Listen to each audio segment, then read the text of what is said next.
Welcome, everybody, to another edition of Irish Illustrated Insider. Tim Priester, Tim O'Malley from Irish Illustrated, John Bryce from Football Scoop. And Irish Illustrated, Notre Dame defeats Georgia Tech 31-13. It kind of felt easy most of the time, especially after Notre Dame went up 21-7 early in the third quarter. Sure didn't feel that way early on. Felt like another one of those games, and Georgia Tech scares you. Zach Pyron came out and did a really, really nice job. But Notre Dame's defense eventually did what it did. The offense gave them enough. Special teams were amazingly good. Yeah, during the game, other than the 60-yard gain that was going to set them up for a possible touchdown or become a touchdown until Rod Hurd tackled him. I know I'm harping on that, but that does change the game if he scores a touchdown. I felt Notre Dame just had control after that opening series. Once it was 14-7, they started cooking. I thought, this is Al Golden's going to settle in more, and even if this game stinks, it's still going to end up being 21-10 because that's what happens when that defense settles in.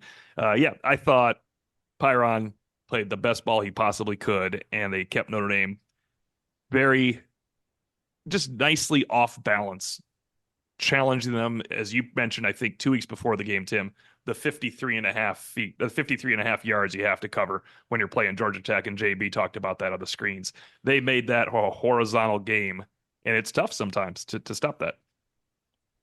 Yeah, I thought that after the opening possession and when Georgia Tech had the ball for 10 minutes in the first quarter, but otherwise, I thought Notre Dame sort of imposed its will. It's not always pretty to watch Notre Dame trying to impose its will on offense because it's usually in fits and starts. But I thought that Notre Dame was clearly the superior team. I thought the Notre Dame offensive line continued to evolve and progress in a forward manner.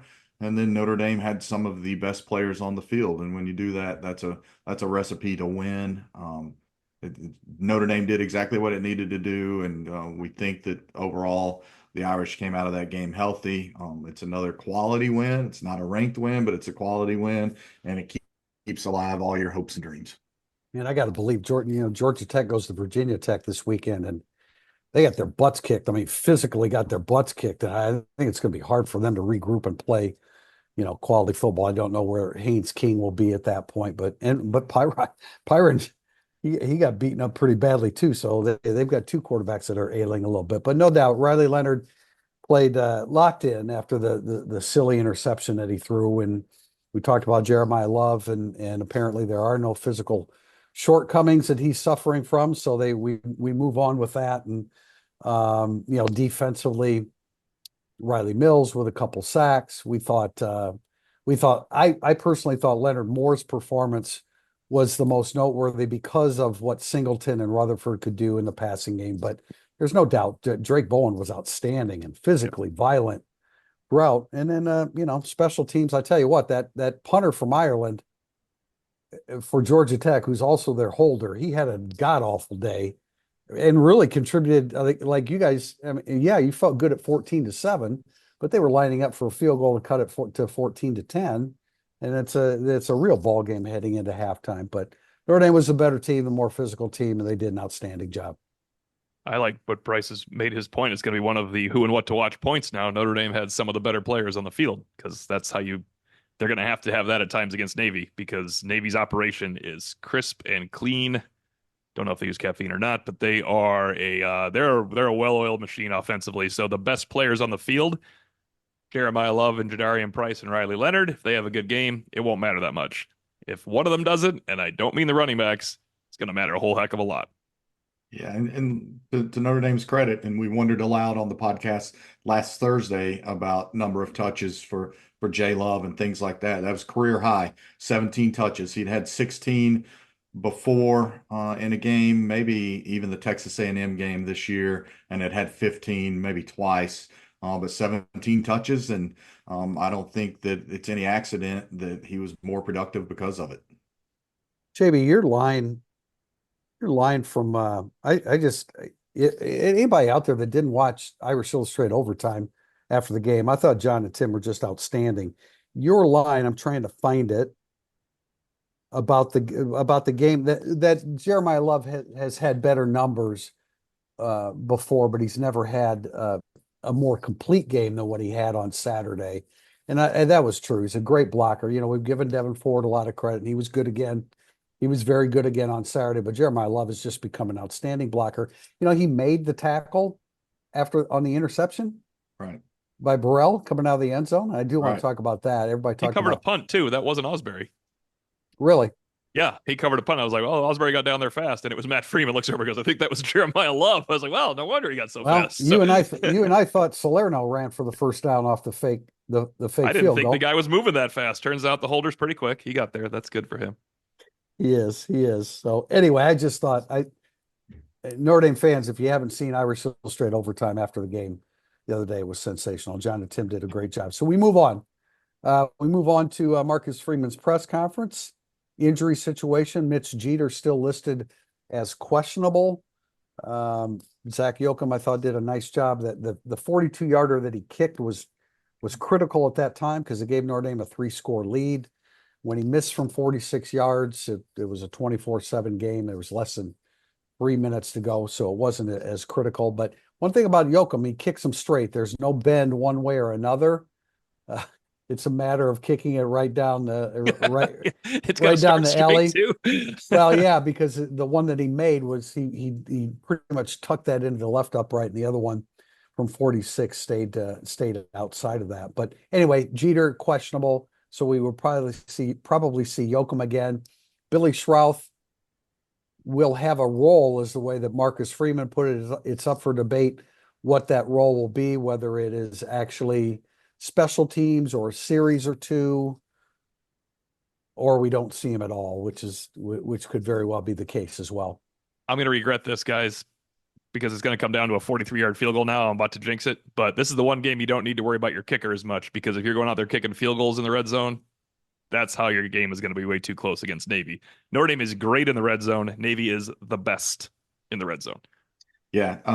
Excellent point, T.O. And to your point, Tim, about Billy Schrouth, I think we've commented on this podcast before over the course of this season. I've been impressed at the way early in the year Notre Dame was using Coogan and Rocco on special teams, extra points and field goals and things like that, so that it wasn't, whenever they got inserted into a game, it wasn't the first time they'd been hit in a game all year. So I could definitely, as Andrew Mintock noted, I could definitely see Schrouth coming back and getting some snaps on those special teams units, because that would let him test the ankle in a game situation, then go into the bye week to get it fully healed up for that ever so important stretch run through November.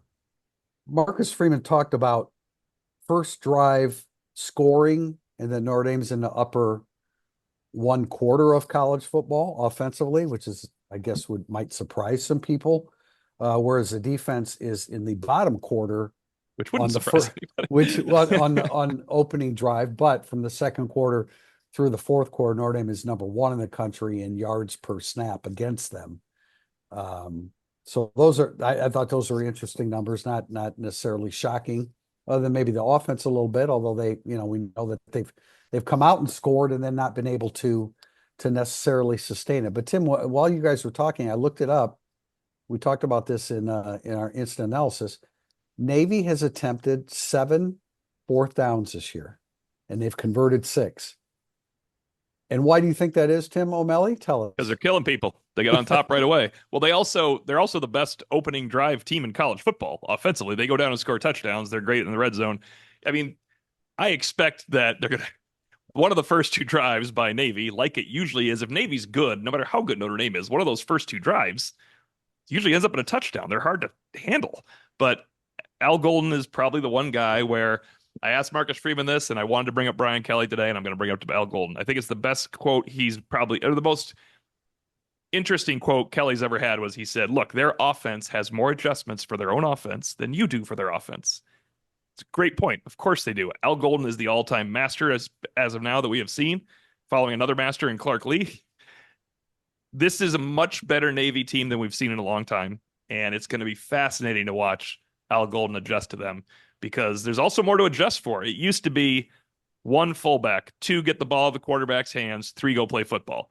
Now it is they're in shotgun 45% of the time, running the millennial wing T with a triple option mixed in, and they have better athletes and a really good quarterback. So it's just a much different Navy thing, and cannot wait to ask Al Golden some questions about Navy, because He's concerned when they're playing Troy Taylor and Stanford's junk offense because Troy Taylor throws so much at you. Well, now he's getting the third best offense in the country, so it should be fun. Yeah, Blake Horvath, their quarterback, has attempted 72 passes in 6 games, so that's 12 per game. And it's something we've talked about. In the past, they'd throw 4 passes, they'd hit 2 of them because you catch them by surprise and they gain 60 or 70 yards. You still have the element of surprise if you're throwing 10, 12. I think he's thrown up to 16 times, as much as 16 times in a game. You still have the element of surprise because you can't sleep on triple option football. So it will be a challenge. Marcus Freeman, I really haven't seen enough of Navy yet. I just didn't get to it last night, but Marcus Freeman. Here's the thing, that their highlights are so good to watch. I feel like I've watched too many of their highlights. Does that make sense? I mean, their highlights are phenomenal. Because they have really cool highlights. It just looks different. They're running reverses on 4th down with the fastest guy in the field who's at the Olympic trials. They have a quarterback that he's strong like Dobbs, but he can throw. They have Fafana, the fullback that we talked about 2 years ago. We were going to do a whole podcast on the unfettered fullback. He's still there, but he's blocking now as a wingback for faster players. So they're fun to watch. You don't see the highlights on defense, though, other than leaping interceptions. So that's what's going to be interesting. You don't. Yeah, I think they are fun to watch, and the impact of Drew Cronick. I would imagine as Navy keeps rolling along, that Drew Cronick will be a candidate for our Offensive Coordinator of the Year award at Football Scoop, the one that Mike Denbrock won a year ago. But also, I think it's important to note they have a hell of a lot of highlights because their schedule has been trash.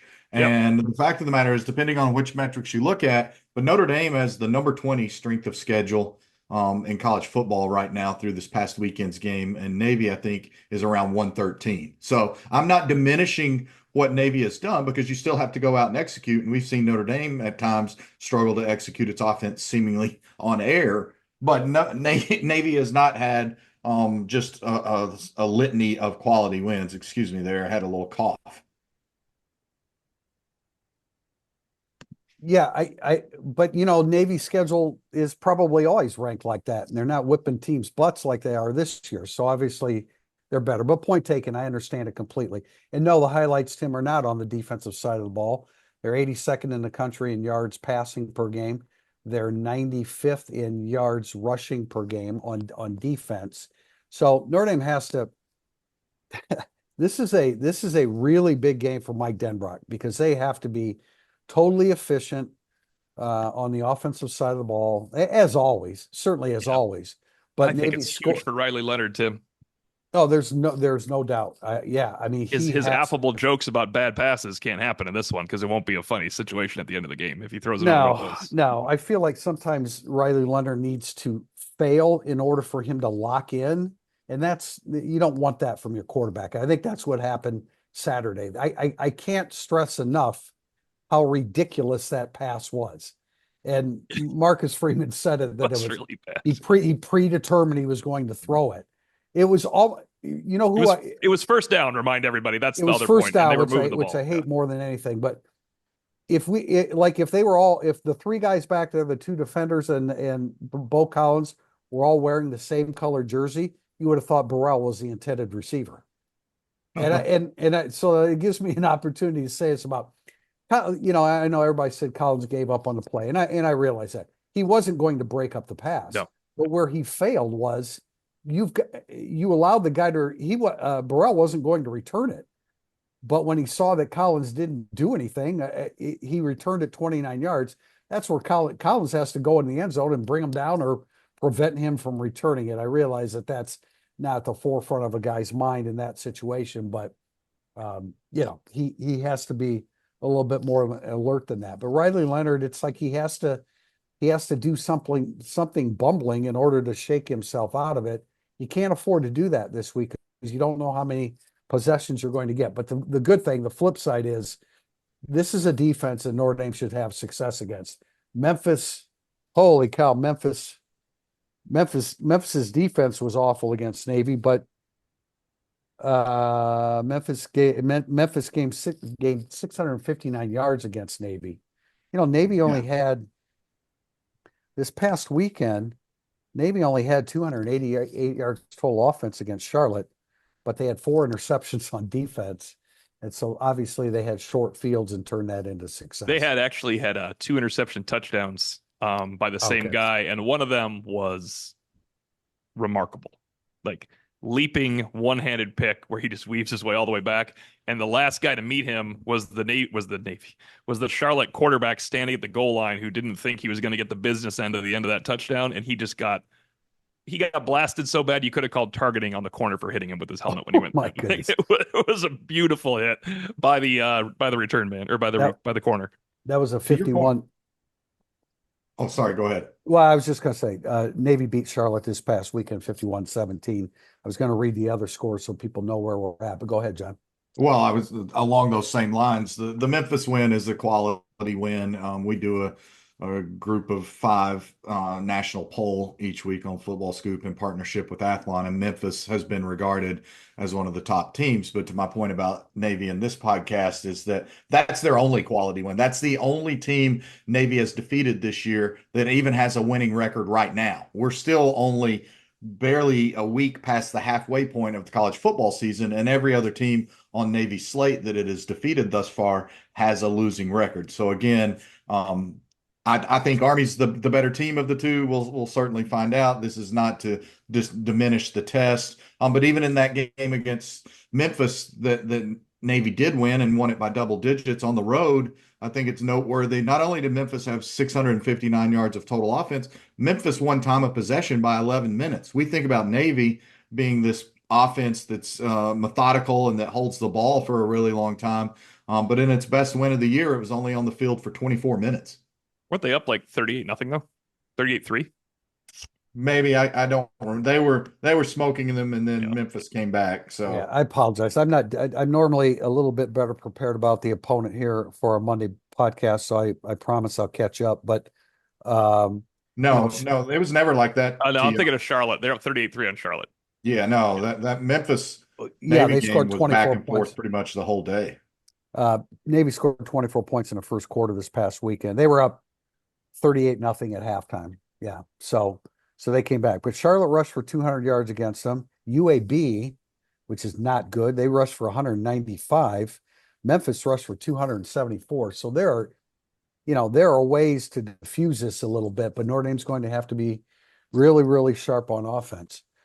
I want to wrap up. I think we have fewer questions in the second segment.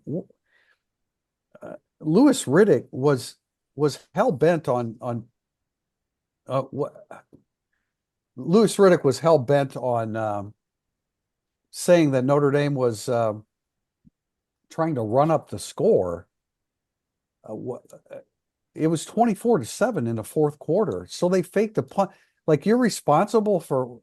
I don't understand. Like, what was Brent Key all upset about? What was the big powwow with Marcus Freeman afterwards? I don't know that we have the answer to that latter part, and I thought that Riddick's comments were ill-advised at best. As you note, 24-7, crazy things can happen in college football. 24-7, you're also on the road. I don't think it had anything to do with style points. I think Marcus Freeman was seeking to take Georgia Tech's will, and for the large part, that's what Notre Dame did over the final 3 quarters of that game. I've been dying to say this my whole life. The players on the other team are paid to stop you from scoring. Gotta learn to do it. Well, yeah, they're paid. They are now paid to stop you from scoring. No, Go up and stop them. Yeah, I just don't understand. And it was like Notre Dame was rubbing it in. What Who cares? Rub it in. And in fairness, like, I mean, one of the guys on the prep team that didn't make the trip said to Marcus Freeman, he was waiting for the fake punt. They had it in. They wanted to run it. They installed it and they wanted to implement it. So, or was it the fake field goal? I don't know which one. They had both, of course. But I didn't like when we're at the game, Tim, we're oblivious to what that narrative was. And then there's another narrative that we're going to talk about again in segment 2. Looking to upgrade your wardrobe, founded by Notre Dame alum Go Wang, you've seen ESQ's custom clothing on the player walk and all of your favorite players and coaches. With over a decade of making the best bespoke clothing available, ESQ will help you look and feel your best. From a perfect fitting suit or sport coat, shirt or bomber jacket, or that perfect tuxedo for wedding season, check out esqclothing.com and book an appointment to upgrade your wardrobe today. Mention Irish Illustrated and get 10% off your entire purchase. That is esqclothing.com. We'll be back with segment 2, Burning Up the Boards. If you're coming to a game this season, you have to check out Game Day Your Way, Notre Dame's tailgate service provider. Game Day offers everything you need, including tailgate gear, catering, and even beverage delivery right to your spot. And their Irish Express transportation from Chicago allows you to tailgate while you travel to their all-inclusive party zone in South Bend. Let Game Day deal with all the hassle so you can focus on the fun. For tailgates, tickets, transportation, and more, visit GameDayYourWay.com. Welcome back to segment 2. We call it Burning Up the Boards. Our first question comes from Irish Boy 1, and he channels what everyone that watched the Notre Dame football game has on their mind right now. What's with ESPN constantly talking about ND's playoff chances, strength of schedule, etc.? It seemed like overkill. Was there a reason they were doing that? Tell them the reason, JB. Well, the reason is it's ESPN, and as our fearless producer Jack Freeman noted, they've invested a lot of money in the college football playoff. They want to talk about the college football playoff, the 12-team expansion for the playoff, or the expansion to a 12-team playoff means more teams are viable in the conversation. That's going to continue to be driven. It's not just, it was extensive in this Notre Dame game, but it's pretty much become a fixture in every broadcast. And I watched multiple on Saturday. It's a fixture element. Again, not to the extent it was discussed in Notre Dame's game, but look, Notre Dame also is a national brand, a global brand that moves the needle. It's why the ACC network jumps at any opportunity it gets to show Notre Dame in a Saturday night 8 o'clock game like we saw last year against Duke, or maybe that was ABC, whatever.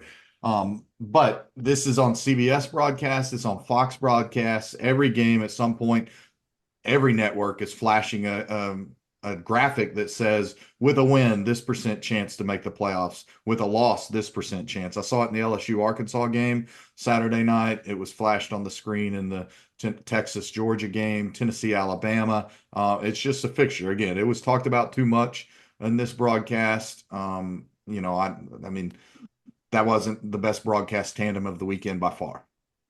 It's of course it needs to be. It should be brought up in every game. Absolutely, every network should do that. But was choosing a Riddick where it was, and we're at the game and we see what people are saying about the announcers, and I don't get to the game till Sunday afternoon or sometimes Sunday night, depending upon if I'm on the road trying to get back. But it was just absolutely outrageous. And we were at the midway point of the college football season.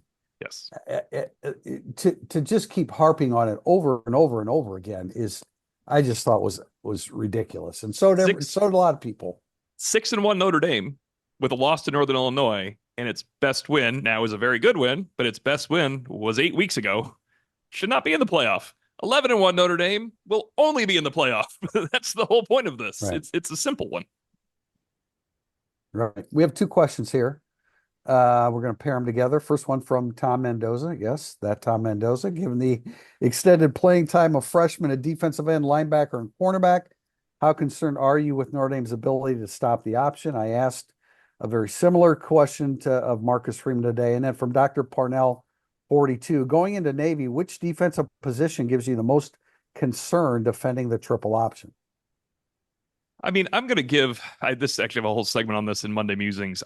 Where I talk about who's played against it, who you give the benefit of that out to, and where you're concerned. My concern is probably defensive end, because Oben has not played great. He has not seen it unless like North Carolina A&T ran it, and I couldn't find it that they did. They threw a lot that day. He has not seen it. He has not played particularly aggressively setting the edge, or fought off a lot of blocks. And then Bryce Young, who I love, is either going to just destroy someone on Navy or is going to be susceptible at that height on the strong side edge. I mean, it's not easy. Junior Tua Halamaka has played them. He was benched immediately, but he was a middle linebacker. So I'm not holding him to that one 2 years ago. And I think Josh Burnham will do well. So defensive end is mine, because I just think Adon Schuler is probably pretty well equipped for it at safety. Yeah, I think I would, I would probably certainly at first impulse say defensive end.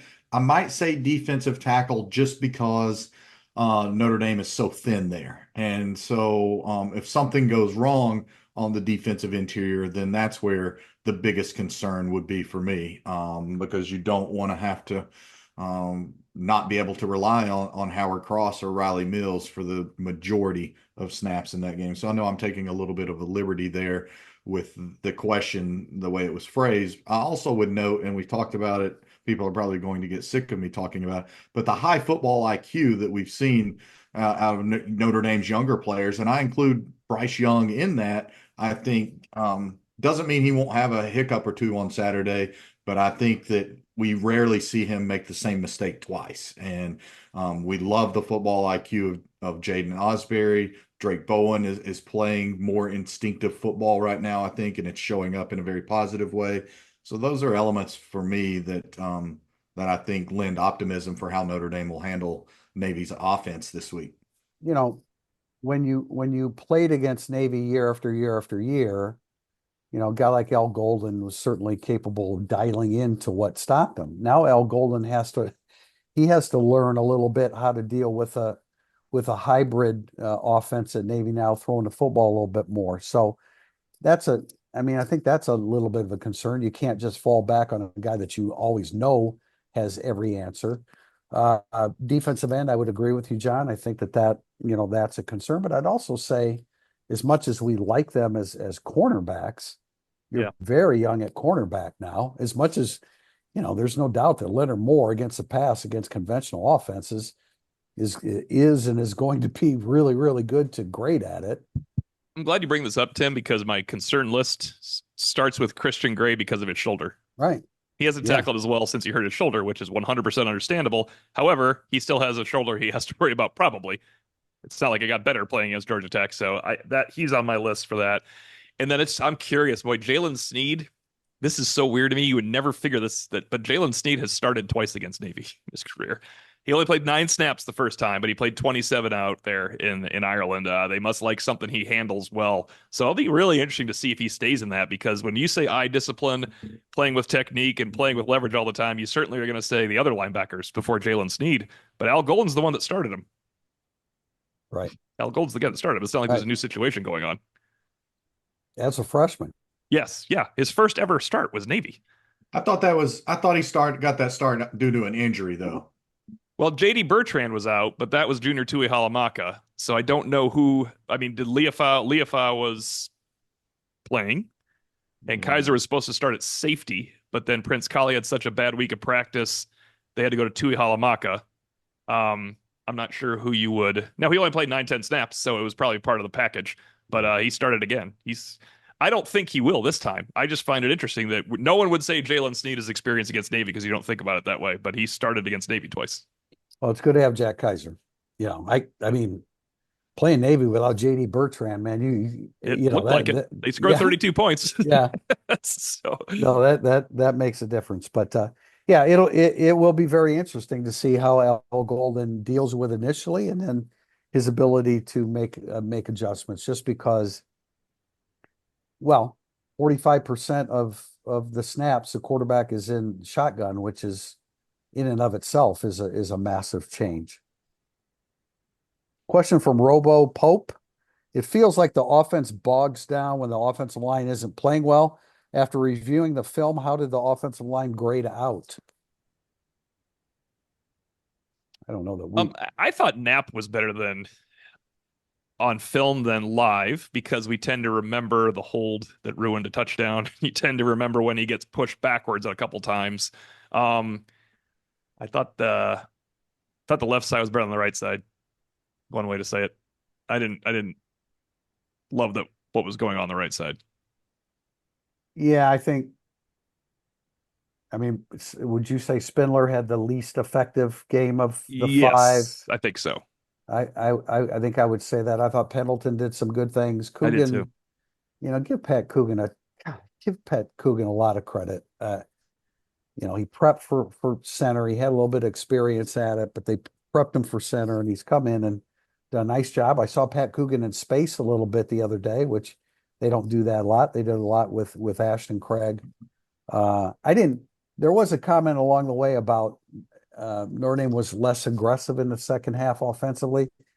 I don't think that was true. They weren't good on third down, and they didn't execute as well as they did in the first half. If you look at it, maybe from the perspective that we do, where you're breaking down and really studying each play, I just didn't think that they were as assignment sound and as productive in executing what they wanted to do in the second half. Yeah, to me, when answering this question, it wasn't the offensive line's best game. No, not at all. But it wasn't, I don't think, the offensive line's worst game by any stretch. And I thought we continued to see specifically some growth from Knapp. And I thought Pendleton showed up and did some good things. Like, we didn't notice Emil Wagner a lot one way or the other, which I think is a good thing overall.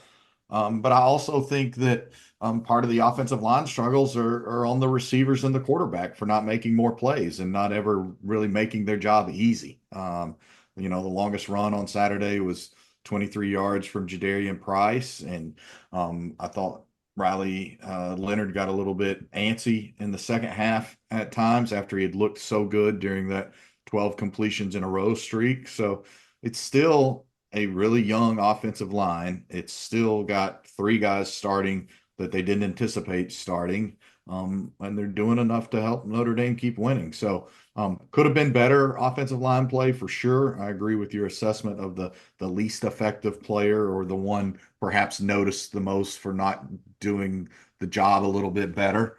But I didn't think it was an atrocious day by the offensive line. I mean, I hate to keep jumping around in my comparisons, but I think at one point in time, Texas Saturday night had snapped 23 plays and had 15 yards of offense. So, and Notre Dame limited Georgia Tech, which has that big veteran offensive line, to 60 yards rushing or something, and averaged 2.2 yards a carry, whereas Notre Dame averaged more than 4 yards per rushing attempt.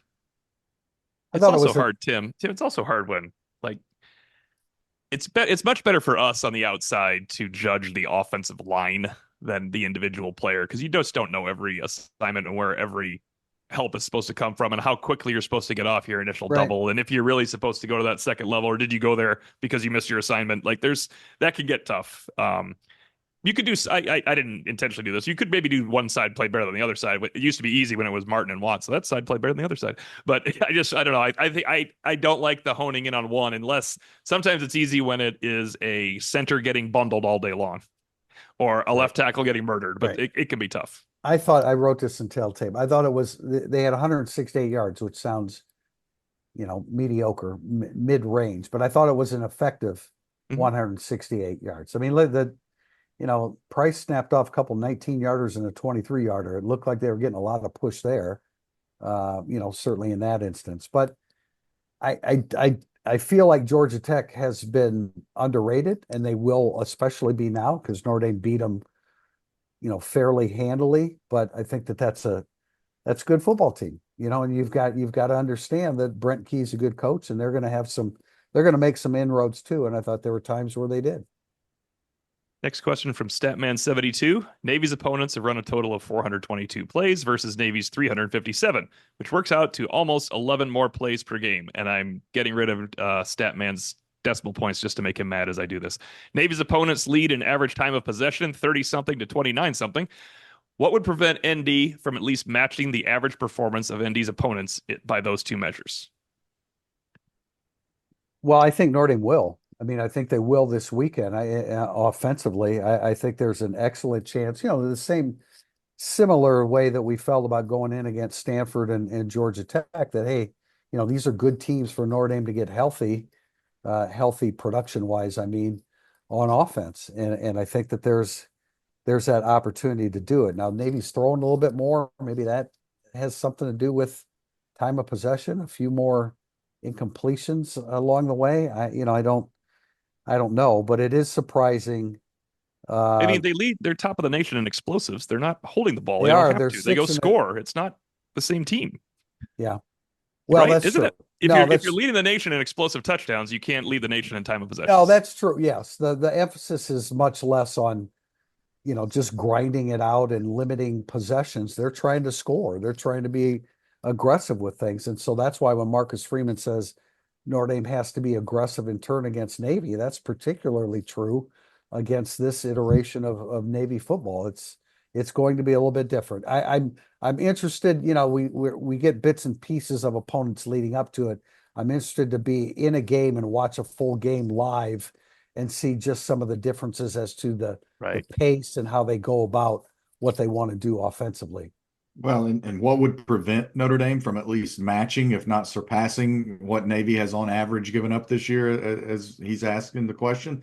It would be turnovers and inconsistency. I don't see a formula otherwise. I don't think Navy can consistently stop Notre Dame. The closest to a comparable offensive line would be Memphis, and Memphis's offensive line probably is a better collective unit, but not as talented a unit as what Notre Dame has on its offensive front. And as you already noted, TP, Memphis not only had 500 or 660 yards of offense in that game, but they had almost 300 yards rushing the football. So I think Notre Dame should be very, very effective against the Navy defense. And if it's not, then I think that spells bad news for Notre Dame. We're going to get into this Thursday, but do you guys think, I think Navy should attack like Stanford does and Northern Illinois did, and Georgia Tech wanted to the run and make Riley Leonard beat them.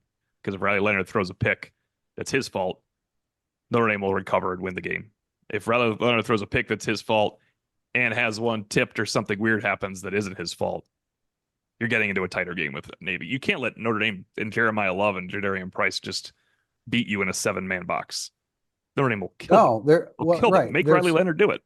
Yeah, no, I get that. But the flip side is Riley Leonard is perfectly capable of throwing the football with consistency against this team. Now, JB, you mentioned about turnovers. Navy's forced 11. They have 2 turnovers in 6 games. So, these stats have ways of evening out, and there are games along the way where, just like Charlotte had 4 interceptions, there are games along the way where the stats even out because somewhere along the line you have a bad game turnover wise. It's a good Notre Dame's defense is certainly capable of being that team that suddenly forces Navy to have 3 turnovers. And to O'Malley's point, Navy has been blowing people out, and so it hasn't been in a lot of obvious down and distance situations, and so it's been able to control its turnover element much more decisively game in and game out than say a Notre Dame. But again, I think Notre Dame physically matches up well against Navy and certainly should be able to assert its will on the ground. I think every team, O'Malley, as you say, shouldn't they follow Northern Illinois and Stanford's recipe and try to make that should be every team's recipe. Yep, absolutely.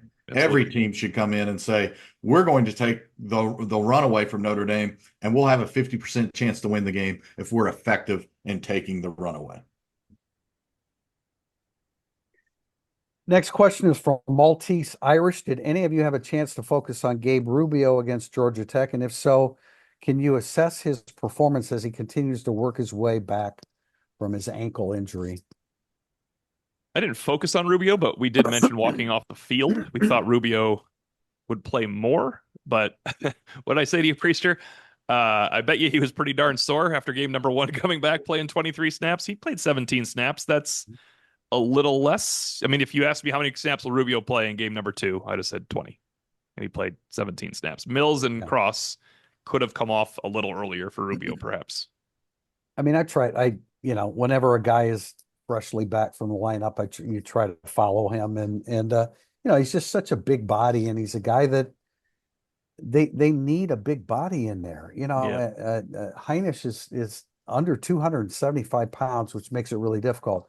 Heinisch looked good against Stanford running things down. You'd like to see him a little bit more stout at the point of attack, but Rubio is huge. And when you hear Al Golden talk about him, when you hear teammates talk about him, they acknowledge the importance of having Gabe Rubio. So,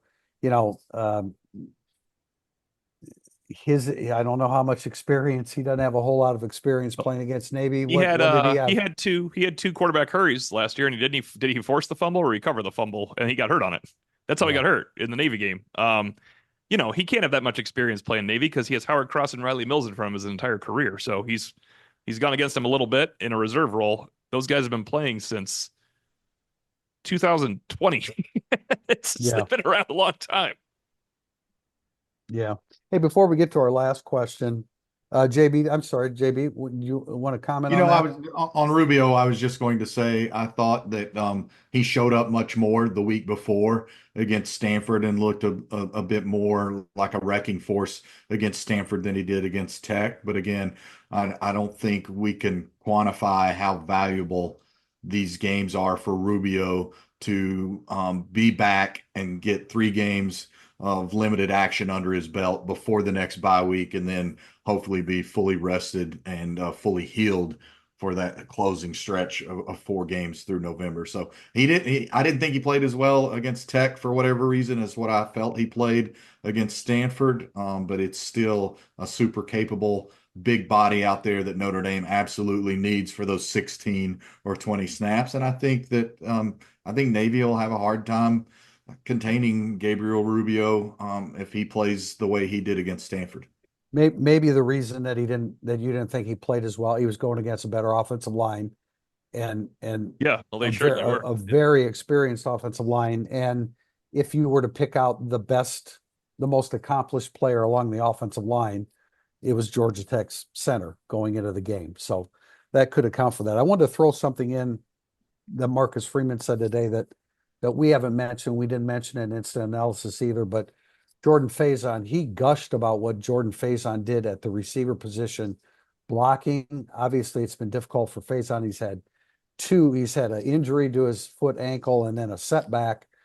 And so it's been difficult for him to do what he does best, and that's run. So credit to him for getting the acknowledgement for doing a tremendous job in the blocking department. I'm really glad you brought that up because I don't know who asked about it. I think it was Eric Hansen asked about Faison. And he mentioned the Sun Bowl because he doesn't have as many catches as he had this year as he did in the Sun Bowl. And Freeman said, if you only knew the amount, I didn't use the word equity, but if you meant the amount of respect maybe that this program had for Jordan Faison in that game, I was like, of course he had respect for him. He was the MVP of the game. And then I realized he was talking about the Georgia Tech game. I thought he was talking about the Sun Bowl. Yeah. He was talking about the Georgia Tech game. So yeah, he must have had a heck of a day that did not include getting targeted. We are going to wrap up with a hypothetical or a. I just saw this one. I guess I didn't scroll down. No, it's a lot of fun. It comes from Terry Benedict, a familiar name on our website. Who has longer arms, Leonard Moore or those inflatable wavy arm guys? I have my answer. It's C, none of the above, because it's Bryce Young. Yeah, I was just gonna say Bryce Young too. Darn it! You gotta be just like those annoying auto insurance commercials, O'Malley. You got to be a little quicker than that. Yeah. I wonder if Benjamin Morrison's arms for his height are commensurate with Leonard Moore. Morrison has long arms. Leonard Moore, he just looks like a big dude out there, man. And Marcus Freeman makes reference to it every time we talk about Leonard Moore. You notice that? Yeah, physical gifts, and God gave him this, and like if you're listening to this and you're like, well, I haven't noticed that Leonard Moore's arms are any longer. The clip to look at it, I believe it was one of the replays that they showed on the mishandled snap on the field goal attempt by Georgia Tech, and Leonard Moore is coming off the edge. You freeze frame it, and it's like, my God, is he? Because he's in stride, and you can just see how long he is. And I know a lot of people will say, well, this 6'1" guy is the same as that 6'1" guy. And I've mentioned this before. In August, when we were in that phase of, okay, I'm going to go to practice, we got 5 periods, and I'm just going to study the freshmen. I saw him and Hobbs obviously working the same drill together, and I thought, dang, Moore looks a lot longer than him. And so I looked at their heights and weights, and they were both listed at 6'1". And so that's how striking it is that I noticed that That's that- impossible too. They're both 6'1". I don't care. I know. So anyway, yeah, I thought that was a pretty clever question and one that should be included. We are going to be, we'll be back on Thursday. And looking forward to, I will know a little bit more about Navy than I did here today, and we'll talk about it further and probably take maybe a few more questions as to what Notre Dame's percentage chance of making the playoffs is if they beat Navy this I know what it weekend. is if they don't. There's 100% chance that it will be discussed. Yes. No doubt about it. I do want to remind everybody that please, if you like Irish Illustrated, if you like our podcast, our instant, or rather our Insider. Irish Illustrated Insider, please check us out on irishillustrated.com and as well as all of our platforms, YouTube, Twitter, Instagram, and Facebook. Until the next time, Tim Priester, Tim O'Malley, John Bryce, this has been Irish Illustrated Insider.